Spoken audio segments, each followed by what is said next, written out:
Well, my name is Nikolaj Bendix Skyrum Larsen. I'm Danish, and I'm an artist. I work mainly with film and video, and film and video is mainly what I show, or it's only what I show here in the exhibition in DnD Contemporary Arts.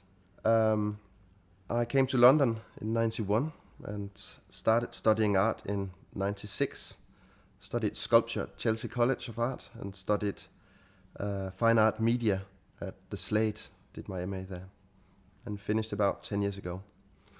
The type of work that I make is a type of arty documentary or poetic documentary where I work with people rather than making work about people. The work I show here at DCAAI, I show two films filmed in a Parisian suburb, ghettoized suburb, and in a Danish ghettoized suburb, where for the films are called Tales from the Periphery. And for 5 months I held workshops with, I didn't want to just come into these stigmatized areas with a big camera crew and film my version of or my interpretation of these areas. So instead I held workshops with young people and talked to them about how to represent yourself, how to film, and they filmed with their mobile phones and cheap little simple video cameras, and gave me the footage which I edited into these two films. I also show a work called Rendezvous, which was the first work I did in a long series of work I've done about migrants and migration. I'd spent a lot of time in Dubai and in a city just south of Dubai called Sharjah. Did an artist residency, and I worked there as well. And worked with Indian migrant workers.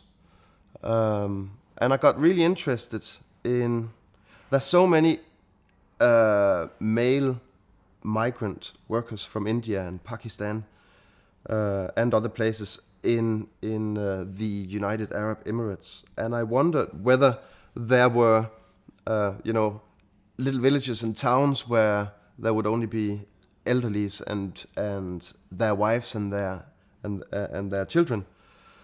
So I did a series of portraits of Indian migrant workers, 22 all in all, and they don't do anything. They just look straight into the camera.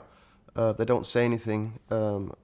And what I did was that then I went to India to find their families and did similar portraits of them where they are standing outside their houses, also just looking into the camera. And in the exhibition space, they appear to be looking at each other. So in a way, in a poetic way, I bring them back together, because they are often separated for many years, while their providers, their dads, are out there earning money for the family. That was the first work in this series of work about migration. Since and I am going to, next week I'm going to Istanbul and will make this journey down to the Syrian border, where I will make a project. I don't know exactly what the project is going to be, but I will make a project about the thousands of Syrians who currently flee their home country in order to survive, and they live in big makeshift refugee camps along the Syrian-Turkish border.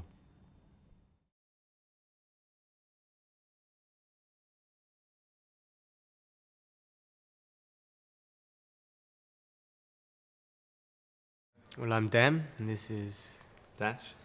and we met in 2007 at the Royal College of Art. We studied together. We studied on the same platform, actually, for 2 years. And we became really good friends when we went to the Ars Electronica Festival in 2007 to exhibit 2 of our pieces there. I mean, predominantly we kind of started collaborating as, both our backgrounds were in design, but we were both using design and performance to kind of explore how constructed systems kind of shapes and influence our behavior. We both kind of were interested in kind of humor and spectacle and kind of public engagement.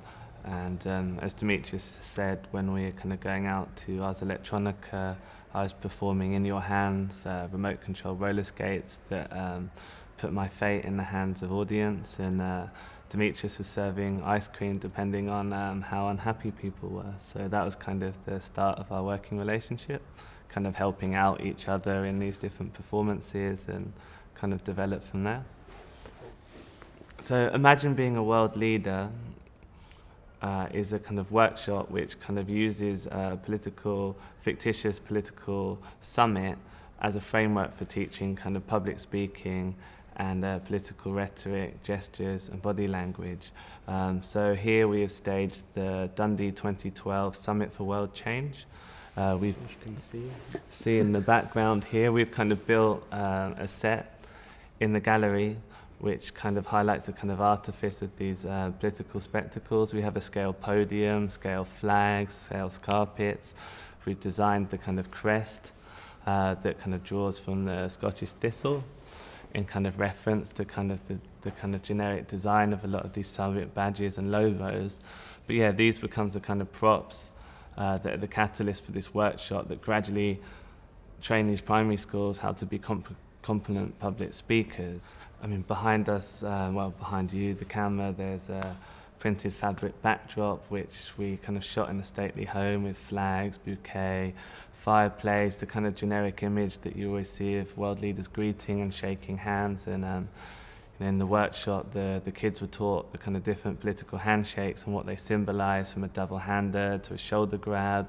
But when you come into the gallery as a viewer, you'll be kind of initially drawn to the kind of backdrop and the kind of image of that, but then on the other wall you'll see the kids kind of practicing and learning that, in contrast to a kind of instructional panel that are kind of breaking down these techniques. So the kind of gallery has this kind of interactive element where you can also try on jackets, practice your walking like a world leader, have a go behind the podium.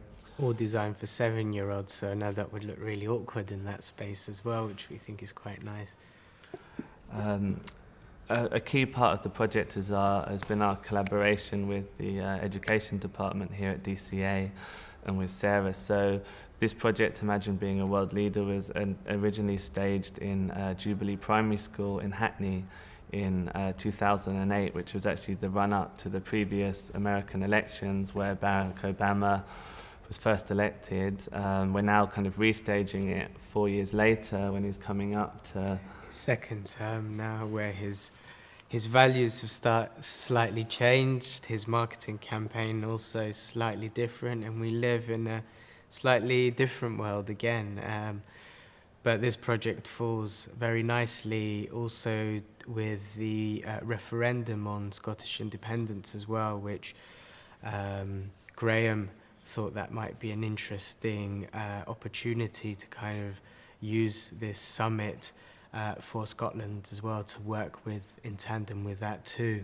I think it's been really nice for us as artists being invited to the DCA because it seems it's been really considered, like, why restage this project now? I mean, obviously we've just been going into a couple of those points, but there's also the Discovery Film Festival, the event in itself, where we've been collaborating with the Education Department and Blackness Primary School, is obviously kind of introducing the kids to political rhetoric, public speaking, these kind of techniques that might be used to persuade and influence them, to kind of give them an understanding of the power of the spoken word, but also they're brought into a filming process where they're all kind of trained and filmed as world leaders. They have to learn to repeat things, they have to see how stuff works on camera in contrast to the reality. So again, it's kind of breaking down the media spectacle, how something's produced in films, and creating awareness of that. So it kind of seemed to be a really kind of well considered and a good opportunity to be kind of doing the work.